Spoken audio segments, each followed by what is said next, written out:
राधा एक बहुत ही घमंडी और आलसी राजकुमारी थी। उसे सब कुछ बैठे बैठे चाहिए होता था। राधा सुंदर, समझदार और हंसमुख थी, लेकिन उसने कभी भी अपने जीवन में घर का काम नहीं किया था।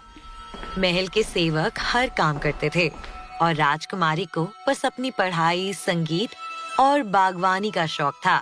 एक दिन राजा प्रताप और रानी अदिति आपस में बात कर रहे होते हैं।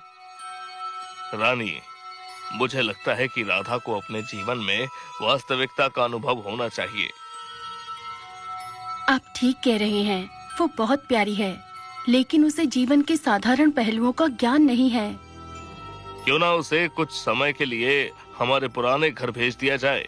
वहाँ उसे खुद ही अपना ख्याल रखना पड़ेगा। राजकुमारी राधा अपने शाही बिस्तर पर आराम कर रही हैं। तभी राजा और रानी वहाँ आते हैं।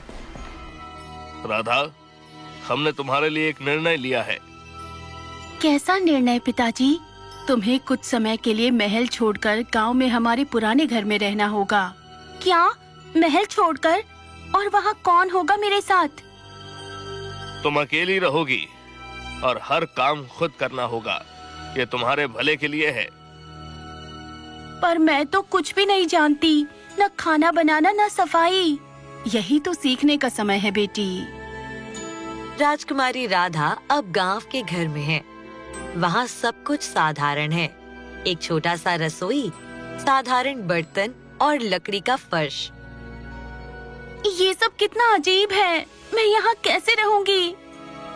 वो कमरे की सफाई करने की कोशिश करती है, लेकिन झाड़ू उसके हाथ से गिर जाती है। हे भगवान, ये कितना कठिन है। फिर वो खाना बनाने की कोशिश करती है। वो चूल्हे पर रोटियां सेकती है, लेकिन रोटियां जल जाती हैं। ये तो मुझसे होगा ही नहीं। एक गांव की महिला मीरा वहाँ आती है। आप नई हैं यहाँ, क्या मैं आपकी मदद कर सकती हूँ? हाँ, मुझे कुछ भी नहीं आता। चिंता मत कीजिए, मैं आपको सिखाऊंगी। सबसे पहले झाड़ू कैसे पकड़नी है, ये सीखें। मीरा ने राधा को धीरे धीरे काम सिखाना शुरू किया। पहले दिन में ही राधा ने झाड़ू लगाना और चूल्हा जलाना सीख लिया।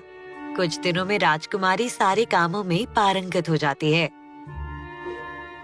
वैसे देखा जाए तो ये काम इतने मुश्किल भी नहीं होते। अब तो मुझे मजा ही आने लगा है। कुछ दिनों में राजकुमारी वापस महल चली जाती है। राजा रानी सोच रहे होते हैं कि उनकी बेटी उन पर बहुत नाराज होगी और आते ही सोने चली जाएगी। आओ